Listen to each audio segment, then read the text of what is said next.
So what happened in 2023 at Scott Tilley Photography, and what am I expecting in 2024? Well, there's been a few disasters, a few triumphs.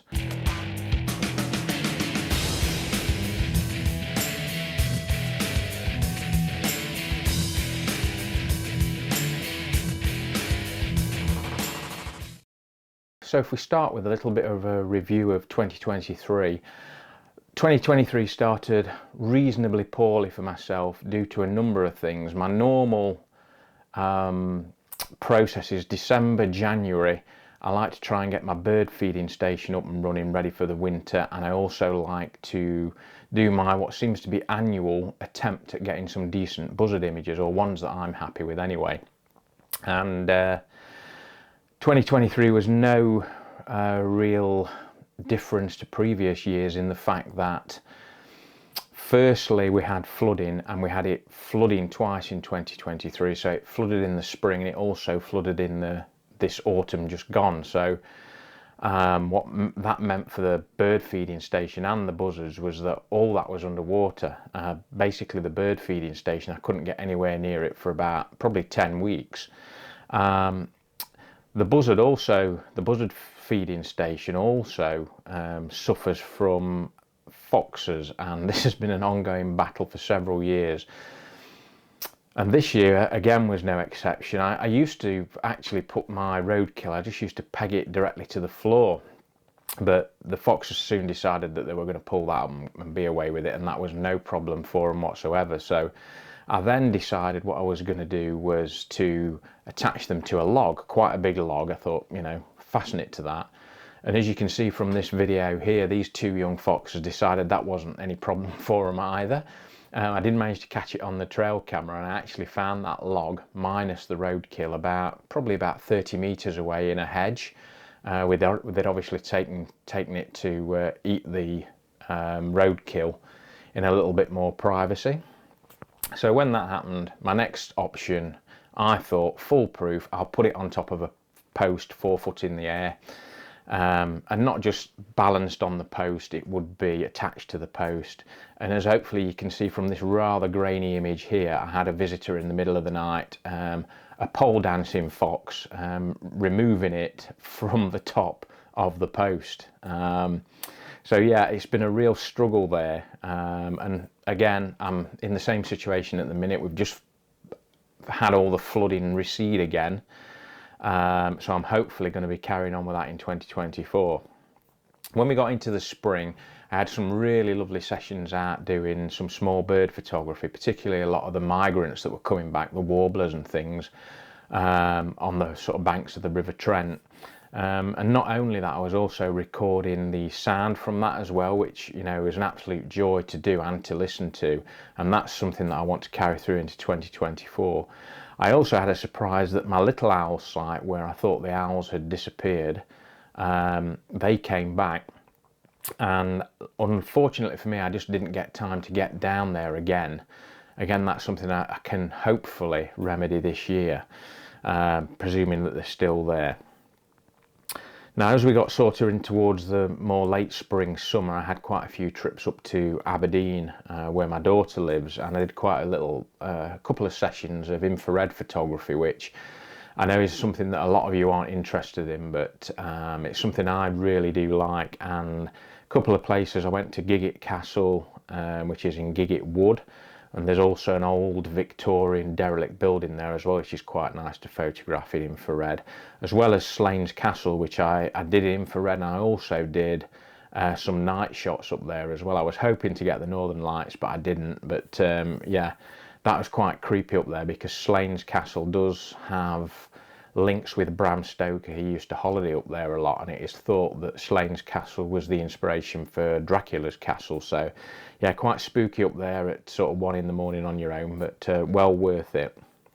Then we got into the June, and we had a wonderful trip planned to the Isle of Skye, and I'm not kidding, it's the best weather we've ever had up there. It was just seemed to be blue skies all week. Unfortunately, yours truly here decided to try and jump over a small burn, fell backwards into the burn and landed on a rock, and then suffered with a painful back for the rest of the week. So it did curtail a lot of my photography a little bit. We had a nice trip on one of the Sea Eagle boats out there, as you can see from these images and this film here, and again, as you can see, that lovely blue sky.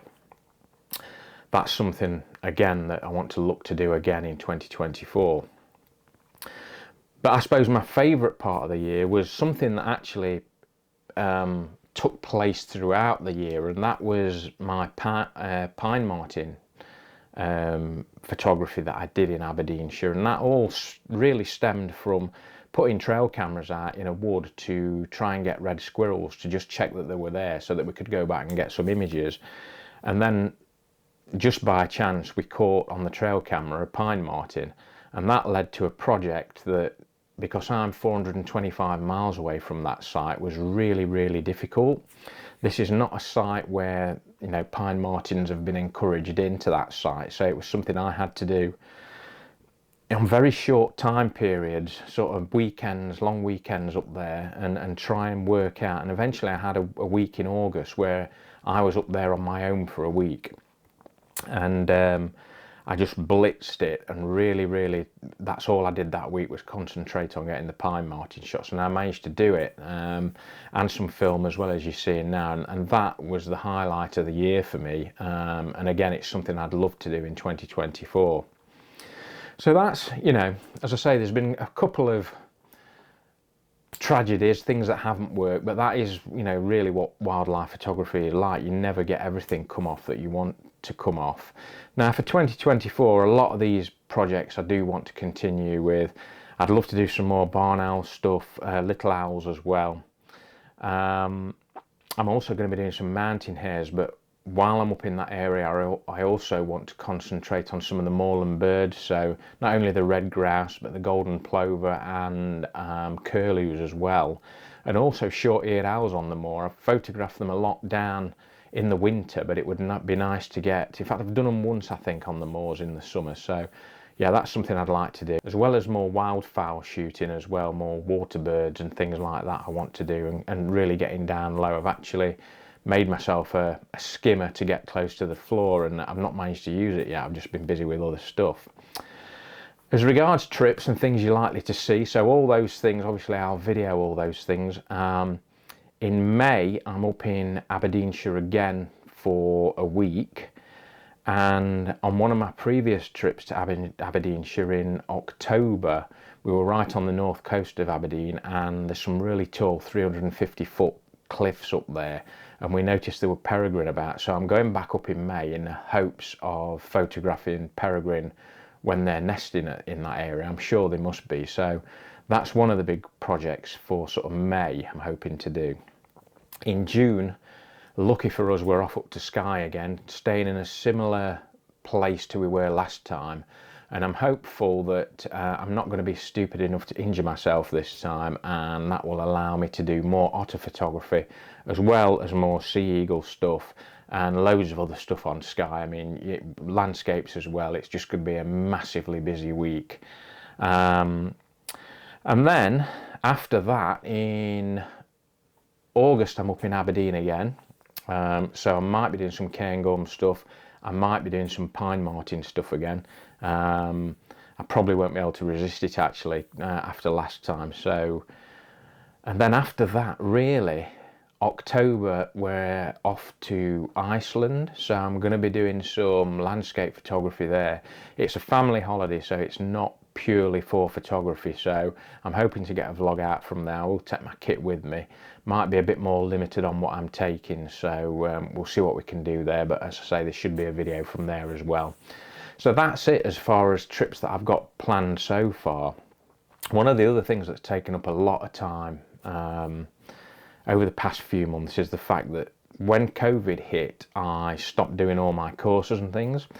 I've actually reinstated and updated a lot of those. There's still a few more to come, so if you look on the website you'll see that all my one-to-ones and things are all back up and running, and I've been quite busy doing quite a few of those since I put them up again. There's a couple still left to do, so I'm hoping to do one-to-ones up to Bempton Cliffs to do pure seabird photography. for people who just want to sort of concentrate on that area of wildlife photography.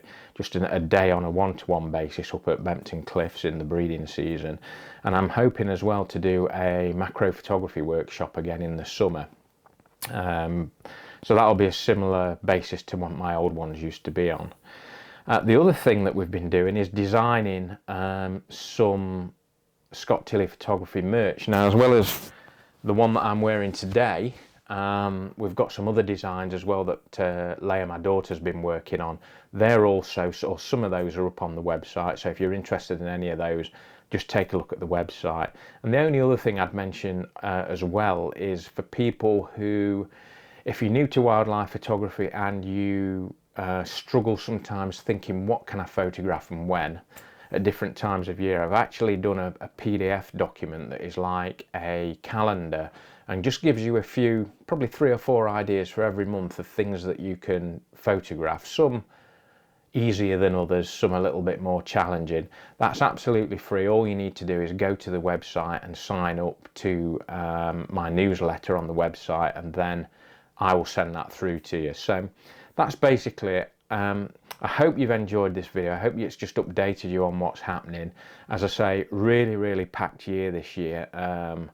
It's, as I say, started quite slowly just because of all the flooding we've had here, and a lot of the stuff that I was going to be doing has been underwater. So I've been concentrating on other things just to update my website and whatever as well, and taking people out as well has been quite busy. So that's me done for this video. Next time you see me, I will be out there, out in the field doing some wildlife photography, because I am desperate, absolutely desperate to get back out there. Oh, the only other thing, there might be a camera change, same manufacturer, but I'll keep that under wraps for the minute. It's not quite happening yet, but that potentially will be an upgrade to the camera. So yeah, all exciting stuff. Anyway, I'll see you next time for another one. I hope you've enjoyed these few clips I've put up here. And if you haven't subscribed to the channel, please think about subscribing, and then you will see all the videos that I put up during the year. So until then, I'll see you next time.